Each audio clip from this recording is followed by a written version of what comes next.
آج ہم نے ان 4 نشانیوں کا ذکر کرنا ہے جو اللہ کی رضا کا سبب ہوتی ہیں، جن پر اللہ راضی ہوتا ہے ان کے اندر یہ 4 علامتیں 4 نشانیاں پائی جاتی ہیں۔ مگر ہمارے معاشرے کے اندر ان کو بھی غلط رنگ دیا جاتا ہے۔ کوئی بیمار ہو جائے تو ہم کہتے ہیں کہ اللہ کی پکڑ اس پر نازل ہو گئی ہے، رب کا عذاب ہو رہا ہے، انہیں دنیا دا مال واوا کھادا سی، انہیں حرام کھادا سی، انہیں انج کیتا سی، انج کیتا سی، تاں تے مصیبت آ گئی ہے، تاں انہاں کو بچہ فوت ہو گیا ہے، تاں ان کو مال چ گھاٹا پی گیا ہے۔ رب کسی نوں دولت دے دے تے او بڑا وڈا کوٹھی اپنے دل لیندا، ہاذا من فضل ربی، ٹھیک ہے اللہ کا فضل ہے، مگر اگر وہ بے نمازی ہے، اگر اس کے گھر میں دینی ماحول نہیں ہے، اگر وہ اللہ کا قرآن پڑھنے والا نہیں ہے، نبی کے فرمان سے محبت کرنے والا اور اس کو اپنی زندگی میں لانے والا نہیں ہے، تو یہ اللہ کا فضل نہیں ہے۔ اگر صرف دنیا کا مال رب کے فضل کی علامت ہوتا تو پھر سب سے زیادہ اللہ رب العزت اپنے انبیاء و رسل کو عطا فرماتا۔ تو آپ کے سامنے انبیاء اور رسل کی زندگیاں موجود ہیں، انہوں نے فاقوں سے زندگیاں گزاری ہیں۔ کئی روز حضور اکرم صلی اللہ علیہ وسلم کے گھر میں بھی چولہا نہیں چلا۔ تو یہ اس محض دولت کا ہونا اللہ کے فضل کی علامت نہیں۔ دولت تو، دنیا کا مال تو، یہ پلاٹ تو، یہ جائیدادیں تو کنجروں کے پاس بھی پڑی ہیں۔ اللہ معاف کرے، میں تو ان چیزوں سے اللہ کی فضل سے بچا ہوا ہوں۔ آپ کے ناروال میں ایسے ایسے کنجر لوگ ہیں، کنجریاں ہیں، جنہوں نے پوری گلی کے پلاٹ خریدے ہوئے ہیں، تو کیا ہم کہیں گے کہ ان پر اللہ کا فضل ہے؟ یہ بائی پاس کے اوپر یہ کنجریت رہتی ہے، اس نے پوری گلی خریدی ہوئی ہے، 2-3 مکان کرائے پہ چڑھایا ہوا ہے، کوٹھی بنائی ہوئی ہے، 4 پلاٹ بھی خریدے ہوئے ہیں۔ کیا یہ رب کا فضل ہے؟ نہیں۔ دنیا کا مال صرف ہونا اللہ کے فضل کی علامت نہیں ہے۔ آؤ سنیں کہ 4 نشانیاں کون سی ہیں جو اللہ کے فضل کی علامت ہیں۔ پہلی، جس پر اللہ کا فضل ہوتا ہے، جس پر رب راضی ہوتا ہے، رب اس کو دولت ایمان عطا فرماتا ہے۔ دنیا کا مال رب کفار کو بھی عطا کرتا ہے، ہر کسی کو عطا کرتا ہے، مگر دولت ایمان اسی کو عطا کرتا ہے جس سے رب محبت کرتا ہے۔ ایمان کا ہونا، بندے کا رب کے قرآن کے ساتھ، نبی کے فرمان کے ساتھ رشتہ مضبوط ہونا، یہ رب کے فضل کی نشانی ہے۔ یہ رب کی اپنے بندے سے محبت کی علامت ہے کہ رب جس بندے سے راضی ہو جاتا ہے اس کو دولت ایمان عطا فرماتا ہے، اس کو رب قرآن سے محبت عطا فرماتا ہے، اپنے حبیب سے محبت عطا فرماتا ہے، اور اس کے شب و روز اللہ کے قرآن اور نبی کے فرمان کے مطابق گزرنا شروع ہو جاتے ہیں۔ دوسری نشانی، رب جس بندے سے محبت کرتا ہے اس بندے کے دل سے دنیا کی محبت کو کم کر دیتا ہے اور آخرت کی محبت پیدا فرما دیتا ہے۔ جس بندے کے دل میں صرف دنیا کی محبت ہو اور حلال اور حرام کی تمیز کیے بغیر وہ مال اکٹھا کرنے میں لگا ہوا ہو، سمجھ لیجئے وہ رب سے دور ہے، رب اس سے محبت نہیں کرتا۔ رب اسی سے محبت کرتا ہے جس کا مطمع نظر دنیا کی بجائے آخرت بن جاتی ہے۔ وہ دنیا کو عارضی تصور کرتا ہے، ٹیمپوریری کنسیڈر کرتا ہے کہ یہ تو فانی ہے، اس نے ایک روز ختم ہو جانا ہے۔ میرے سامنے ہزاروں لاکھوں لوگ ہیں جو جوانی میں چلے گئے، بچپنے میں چلے گئے، بڑھاپے میں چلے گئے، میں نے بھی جانا ہے، اور وہاں جانا ہے ایسی حیات کے اندر، ایسی زندگی کے اندر، ایسے زمانے کے اندر جانا ہے جس کو فنا نہیں ہے، جہاں میں نے ہمیشہ ہمیشہ کے لیے رہنا ہے۔ اس جہاں کے لیے وہ بندہ تیاری کرنا شروع ہو جاتا ہے، پھر وہ حلال اور حرام کی تمیز کرتا ہے، وہ کسی کا مال نہ حق کھاتے ہوئے سوچتا ہے کہ اس کا حساب مجھے اللہ رب العزت کی بارگاہ میں دینا ہوگا، وہ کسی سے قرض لیتے ہوئے سوچتا ہے کہ اگر اس کی ادائیگی نہ کی تو کل بروز محشر مجھے اپنی نیکیوں سے اس کی ادائیگی کرنی ہوگی، وہ کسی یتیم کے مال کو ہڑپ کرنے سے پہلے 1000 دفعہ سوچتا ہے کہ آخرت میں اس کا مجھے خمیازہ بھگتنا ہوگا، وہ کبھی بھی کسی کے ساتھ زیادتی نہیں کرتا، کسی کے ساتھ ظلم نہیں کرتا، کسی کی دل آزاری نہیں کرتا، کسی کی اس سے نفس کو مجروح نہیں کرتا۔ کیوں؟ اس کا دھیان اللہ رب العزت کی ذات پر ہوتا ہے، اس کی توجہ کا مرکز و محور آخرت ہوتی ہے۔ یہ دنیا تو فانی ہے، دنیا کے معاملات کے اندر کوئی کم رہ گیا، کوئی مال کمانے میں پیچھے رہ گیا، کوئی بڑا عالیشان گھر بنانے میں ناکام رہا، کوئی بڑی گاڑی نہ لے سکا، تو وہ اس کو کامیابی یا ناکامی کا سبب نہیں سمجھتے، بلکہ کامیابی یہ ہے کہ بندے کا اللہ اس سے راضی ہو جائے، اللہ کا حبیب راضی ہو جائے۔ تو رب جس بندے سے محبت کرتا ہے اس کے دل سے دنیا کی محبت نکال کر اپنی محبت ڈال دیتا ہے، آخرت کی محبت ڈال دیتا ہے، اپنے رسول کی محبت ڈال دیتا ہے۔ تو جس دل کے اندر اللہ اور اللہ کے رسول کی محبت ہو، جس دل کے اندر خوف خدا ہو، جس دل کے اندر آخرت کی محبت ہو، وہ سمجھ لے کہ اللہ اس پر راضی ہے۔ اور تیسری نشانی یہ ہے کہ رب جس بندے پر راضی ہوتا ہے، رب اس بندے کو آزماتا ہے، اس پر آزمائش آتی ہے۔ مال میں خسارہ ہو سکتا ہے، کاروبار میں گھاٹا بڑھ سکتا ہے، کوئی جانی نقصان ہو سکتا ہے، کوئی اولاد کا نقصان ہو سکتا ہے، تو رب اس کو آزماتا ہے اور آزما کے دیکھتا ہے کہ کیا بندہ میری اس آزمائش پر پورا اترتا ہے کہ نہیں اترتا۔ کیا جب میں نے اس کو مال عطا کیا تھا، جب میں نے اس کو عزتیں عطا کی تھی، جب میں نے اس کو اپنے انعام و فضل سے مالا مال کیا تھا، تب تو میرا شکر ادا کرتا تھا، آج میں نے اس پر آزمائش عائد کی ہے تو اب بھی میرا شکر کرتا ہے کہ نہیں کرتا۔ حضرت موسیٰ علیہ السلام گزر رہے تھے، رستے میں ایک شخص ملا، کہنے لگا اللہ کے نبی موسیٰ تو رب سے باتیں کرتا ہے، کوئی دور پر جاتا ہے، اللہ سے ہم کلام ہوتا ہے، اللہ سے کہیں کہ وہ میرے رزق کے اندر کمی کر دے، اتنا رب نے مجھے مال عطا کیا ہے مجھ سے سنبھالا ہی نہیں جاتا، تو رب سے کہیں کہ وہ میرے مال کے اندر کمی کر دے۔ اللہ کے نبی موسیٰ کلیم اللہ آگے بڑھے، پھر ایک شخص سے ملاقات ہوئی، وہ کہنے لگا کہ اے اللہ کے نبی رب سے دعا کرنا کہ اللہ رب العزت مجھے مالا مال کر دے، مجھے دنیا کی دولتیں ادا کر دے۔ اللہ کے نبی جب کوئی دور پر پہنچے، موسیٰ کلیم اللہ سے ہم کلام ہوئے، تو راز و نیاز کی باتوں کے بعد موسیٰ کلیم اللہ نے کہا یا باری تعالیٰ تیرا ایک بندہ ملا تھا، وہ کہتا تھا کہ رب کو کہو کہ میرے مال کے اندر کمی کر دے، مجھ سے اتنا مال سنبھالا نہیں جاتا۔ تو اللہ رب العزت نے موسیٰ کلیم اللہ کو ارشاد فرمایا موسیٰ اس شخص کو، میرے اس بندے کو کہنا کہ تو اللہ کا شکر کرنا چھوڑ دے، تیرے مال کے اندر کمی واقع ہو جائے گی۔ اللہ کے نبی موسیٰ کلیم اللہ کہنے لگے کہ باری تعالیٰ ایک اور شخص بھی ملا تھا، اس نے کہا کہ یا باری تعالیٰ تو مجھے مالا مال کر دے، میرے مال کے اندر اضافہ کر دے۔ تو اللہ رب العزت نے ارشاد فرمایا موسیٰ اس کو کہنا کہ تو رب کی ناشکری کو چھوڑ دے، اللہ تعالیٰ تجھے معاف کر دے گا، اللہ تعالیٰ تجھے مال و مال کر دے گا، اللہ تعالیٰ تم پر دولتوں کے دروازوں کو کھول دے۔ موسیٰ کلیم اللہ واپس آئے،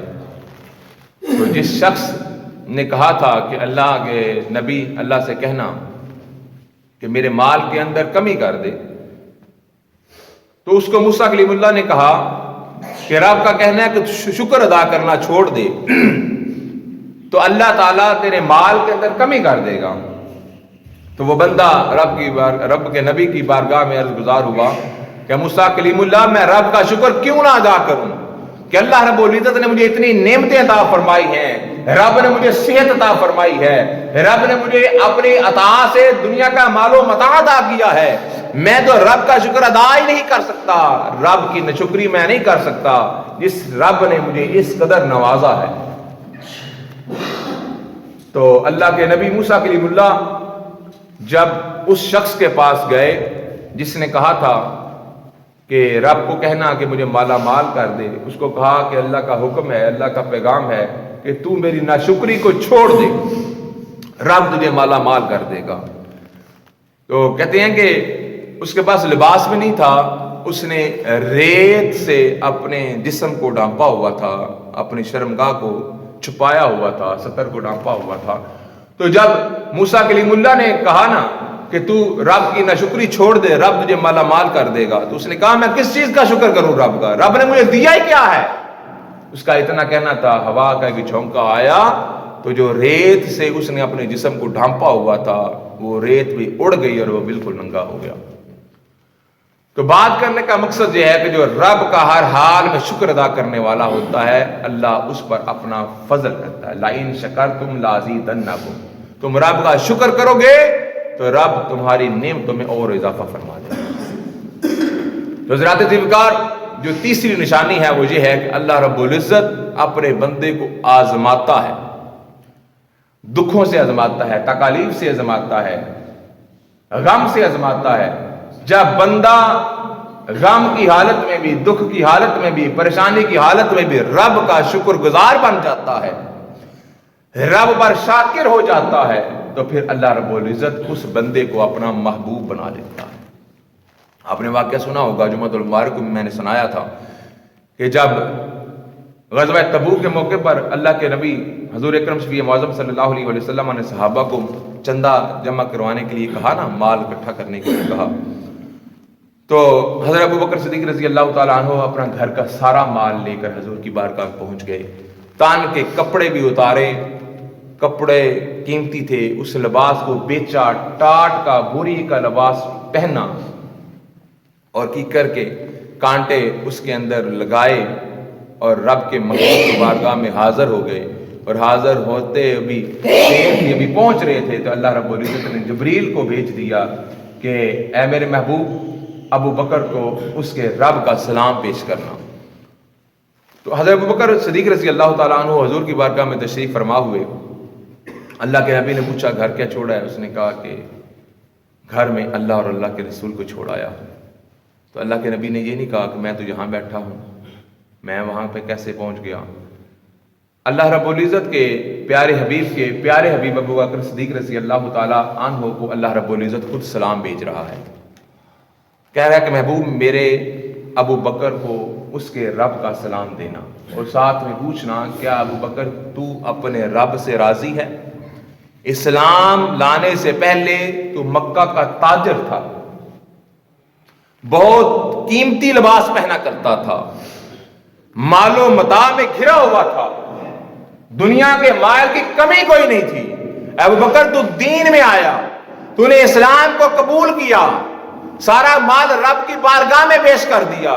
دین نے تجھ سے تن کا لباس بھی لے لیا۔ کیا ابو بکر تو اس حال کے اندر بھی رب سے راضی ہے؟ جب اللہ کے نبی نے ابو بکر صدیق رضی اللہ تعالیٰ عنہ سے پوچھا کہ ابو بکر رب پوچھتا ہے کہ میرے صدیق سے پوچھو کہ تو دین اسلام کے اندر داخل ہوا ہے، دین نے تجھ سے اپنے تن کے لباس کو بھی لے لیا ہے، کیا تو اس حال میں بھی اپنے رب سے راضی ہے؟ تو ابو بکر صدیق رضی اللہ تعالیٰ عنہ کی چیخیں نکل گئی، آپ کی آنکھوں سے آنسو بہنے شروع ہو گئے اور ہاتھ جوڑ کے عرض کرنے لگے کہ اللہ کے نبی رب کو بتلا دیں کہ صدیق ہر حال میں اپنے رب سے راضی ہے۔ تو جب صدیق کا یہ کہنا تھا تو اللہ رب العزت نے ارشاد فرمایا ہے میرے حبیب میرے صدیق کو کہہ دے کہ اللہ اس سے راضی ہو گیا ہے۔ تو دین کے اندر، اسلام کے اندر جب بندہ داخل ہوتا ہے تو اگر آزمائش آتی ہے، تکالیف آتی ہیں، تو رب بندے کو آزماتا ہے، اور جو بندہ آزمائش پر پورا اترتا ہے پھر رب اس بندے کو اپنا محبوب بنا لیتا ہے۔ کتنی نشانیاں میں نے بتا دی، کون کون سی یاد بھی تو کرنی ہے نا؟ ہاں جی، پہلی نشانی کیا ہے جی؟ پہلی رب کی محبت کی نشانی یہ ہے کہ رب بندے کو دولت ایمان سے مالا مال فرما دیتا ہے۔ دنیا کا مال رب اسے بھی عطا کرتا ہے جس سے محبت نہیں کرتا، جو کافر ہے، جو رب کا نافرمان ہے، جو رب کا ناشکرا ہے، جس کا دین کے ساتھ، اسلام کے ساتھ، رب اور رب کے رسول کے ساتھ کوئی تعلق نہیں ہے، رب دنیا کا مال اسے بھی عطا کرتا ہے، مگر دولت ایمان رب اسی عطا کرتا ہے جس سے رب محبت کرتا ہے۔ دوسری نشانی میں نے کیا بتائی ہے؟ جی رب جس بندے سے راضی ہوتا ہے رب اس کے دل سے دنیا کی محبت نکال کر اللہ اور اللہ کے رسول کی محبت کو ڈال دیتا ہے۔ رب اس بندے کے دل سے آخرت کی محبت ڈال دیتا ہے، وہ دنیا کی محبت سے نکل کر اللہ اور اللہ کے رسول کی محبت میں داخل ہو جاتا ہے۔ اور تیسری نشانی، رب جس شخص سے محبت کرتا ہے اس شخص کو آزماتا ہے، اس پر آزمائشیں آتی ہیں۔ دیکھ لیں انبیاء اور رسل جتنے بھی گزرے ہیں ان پر کتنی کتنی بڑی آزمائشیں آئی ہیں، جتنی بڑی آزمائش سے کوئی گزرا ہے رب نے اتنا ہی بڑا اس کو مقام عطا کیا۔ ابراہیم خلیل اللہ ایسے نہیں بنے، خلیل اللہ کہتے ہیں دوست کو، خلیل اللہ اللہ کا دوست، اللہ کا دوست ایسے نہیں بن گئے۔ مال رب کی راہ میں قربان کرنا پڑا ہے، جان رب کی راہ میں قربان کی ہے، اور جس سے انسان کو سب سے زیادہ محبت ہوتی ہے وہ اولاد، اپنا لگتے جگر اسماعیل بھی ابراہیم نے اللہ کی راہ میں پیش کر دیا۔ تو آزمائشیں آتی ہیں، اللہ کے نبی پر کتنی آزمائشیں آئیں، طائف میں گئے لوگوں نے پتھر مارے، جوتے تک خون سے بھر گئے اور پاؤں جوتوں کے ساتھ جڑ گئے، اتنی بڑی آزمائشیں، لوگ اوجریاں تک حضور کے سر انور پر ڈالتے رہے ہیں، طرح طرح کے معاملات ہوئے۔ تو یہ جو آزمائش ہے یہ رب کی محبت کی نشانی ہے۔ حضرت بلال سے کسی نے کہا کہ بلال تو بڑی باتیں کرتا ہے، تیرے اوپر اتنا ظلم و ستم کیوں ہوتا رہا ہے؟ امیہ تیرے اوپر 1.5 من کی سل رکھتا رہا ہے، تجھے کوئلوں پر لٹاتا رہا ہے، تجھے کوڑے مارتا رہا ہے، آج تو بڑی باتیں کرتا ہے۔ تو بلال حبشی کہنے لگے کہ جب تم بھی بازار میں جاتے ہو نا، برتن مٹی کا ہی خریدنا ہو تو اس کو ٹھونک بجا کر چیک کرتے ہو کہ اس کی آواز کیسی ہے، یہ پکا ہے یا کچا ہے۔ تو لوگوں سن لو، میں اللہ کا محبوب ہوں اور اللہ مجھے آزماتا رہا ہے کہ بلال کا ایمان ابھی کچا ہے یا اس کو پختگی مل گئی ہے۔ تو رب میرے ایمان کی پختگی کو چیک کرتا رہا۔ تو اس لیے آزمائش کا ہونا رب کے عذاب کی علامت نہیں ہے کہ اگر کوئی بیمار ہو گیا ہے، کوئی بستر مرگ پر ہے تو کہا جائے کہ اس کو دنیا کے اوپر عذاب ہو رہا ہے، اس نے بڑی زیادتیاں کی ہیں، ظلم کیا ہے۔ بیماری بھی رب کی رحمت اور فضل کی نشانی ہے۔ اگر کوئی بیماری کے اندر بستر پر برے حال میں پڑا ہوا ہے تو اللہ کی اس کے اندر منشا شامل ہوتی ہے، بے شک وہ گنہگار ہو، سیاکار ہو، کچھ بھی ہو، رب بیماری دے کر اس کے گناہوں کو دھو دیتا ہے، اس کے گناہ معاف کر دیتا ہے۔ رب چاہتا ہے کہ اس کو بیماری کے اندر مبتلا کر کے اس کو گناہوں سے دھو دوں، صاف اور پاک کر دوں، تاکہ آخرت میں اس کو جہنم کی سزا سے بچایا جا سکے۔ تو یہ رب کی رحمت کی نشانی ہے۔ کتنی ہوگی جی؟ 3، چوتھی اور آخری بتانی ہے، اور اسی درس قرآن و سنت کا اختتام ہے۔ رب جس بندے سے محبت کرتا ہے پھر جبریل کو بلاتا ہے، جبریل کو کہتا ہے جبریل فلاں بن فلاں سے، یہ بخاری و مسلم کی متفقن علیہ حدیث ہے، فلاں بن فلاں سے میں اللہ محبت کرتا ہوں۔ رب نام لیتا ہے، بشیر ولد نصیر، فلاں فلاں نام لے کے رب بتاتا ہے کہ فلاں شخص سے میں اللہ پیار کرتا ہے، اے جبریل تو بھی اس سے پیار کر۔ پھر اللہ کا جبریل اس بندے سے محبت کرنا شروع ہو جاتا ہے۔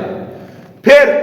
جبریل اعلان کرتا ہے، اے آسمان والو، اے فرشتو، اے آسمانی مخلوق، رب فلاں بندے سے محبت کرتا ہے، رب بشیر سے محبت کرتا ہے، رب نصیر سے محبت کرتا ہے، رب رزاق سے محبت کرتا ہے، رب رشاد سے محبت کرتا ہے، رب شاہد سے محبت کرتا ہے، رب شفیع سے محبت کرتا ہے، اور اللہ کا جبریل بھی اس بندے سے محبت کرتا ہے۔ اے آسمان والو تم بھی اس بندے سے محبت کرو۔